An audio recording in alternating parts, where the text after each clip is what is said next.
A blue wave. Democrats have been talking about this for a while now. The idea that anti-Trump angst will fuel voters to show up at the polls, take congressional authority away from Republicans, and hand it to the opposition.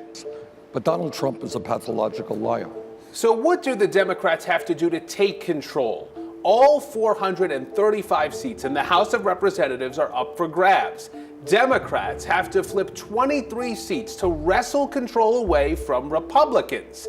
It sounds like a difficult task, but even the president acknowledges that history is on the side of the Democrats. Remember this, for whatever reason, the party that wins the presidency almost always loses in the midterm. I don't know what that's all about. In fact, since the early 1960s, the president's party has almost always lost seats in the House of Representatives in the following midterm elections. In fact, there's really only two exceptions. In 1998, Bill Clinton's Democrats gained seats during the president's second term in office, and then again 4 years later when George W. Bush's Republicans gained seats in the aftermath of 9/11.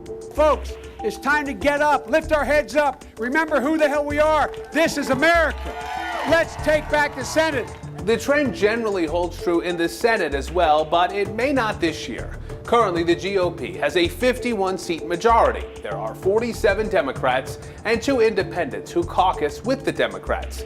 It is the minority on the defensive. That's because 10 incumbent Democrats seeking re-election represent states the president won in 2016, including Deep Red, Montana, North Dakota, and West Virginia.